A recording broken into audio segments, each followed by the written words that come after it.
హైదరాబాద్లోని ప్రతిష్టాత్మక వైద్య సంస్థ నిమ్స్లో కొత్తగా నిర్మించే దశాబ్ది బ్లాకుకు విస్తరణ పనులకు సీఎం కేసీఆర్ శంకుస్థాపన చేశారు. 1,571 కోట్ల రూపాయలతో ప్రస్తుతం నిమ్స్ భవనానికి ఆనుకొని ఉన్న 32 ఎకరాల స్థలంలో కొత్త భవనాన్ని నిర్మించుకోవడంపై హర్షం వ్యక్తం చేశారు. ఇందులో 2,000 పడకలు ఉండనున్నట్లు తెలిపారు. వైద్యానికి మానవ జీవితానికి ఎడతెగని బంధం ఉన్నట్లు కేసీఆర్ తెలిపారు.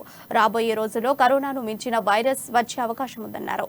ఇక కరోనా విపత్తు సమయంలో కేంద్రం సహకరించకపోయినా తెలంగాణలో వైద్య రంగానికి అత్యధిక ప్రాధాన్యం కల్పిస్తున్నట్లుగా వివరించారు.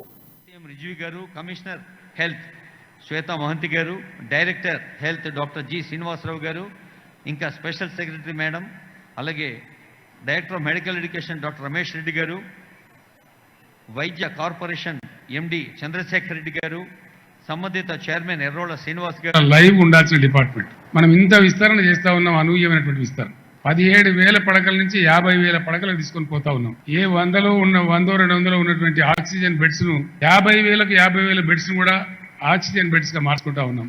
ఆక్సిజన్ కోసం ఏ కేంద్ర ప్రభుత్వాన్ని బెగ్ చేయకుండా మన సొంతంగా 550 టన్నుల ఆక్సిజన్ ఉత్పత్తి చేసే ప్లాంట్లను కూడా మనం తయారు చేసుకున్నాం. ఎందువల్ల నాకు ఒక విచిత్రమైన అనుభవం ఉంది. మన దగ్గరికి జనరల్ గా ఈ మిడతల దండు రాదు, చాలా తక్కువ. వెనకటి కాలంలో ఉండేది, కానీ ఈ మధ్య మిడతల బెడద మనకు లేదు. వెనక కాలంలో ఉండేది. మహాకవి శ్రీనాథుడు నిర్బంధించబడి జైల్లో ఉన్నప్పుడు అప్పుడు పద్యం పాపం చచ్చిపోయే ముందు పాడతాడు.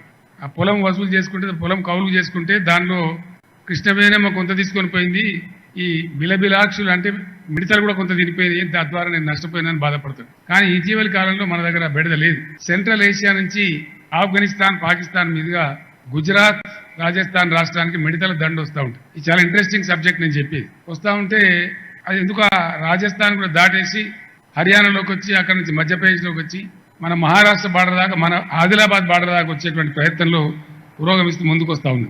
గవర్నమెంట్ ఆఫ్ ఇండియా వార్నింగ్ జారీ చేసి మనకు హెచ్చరిక చేస్తే ఆ ఉత్తర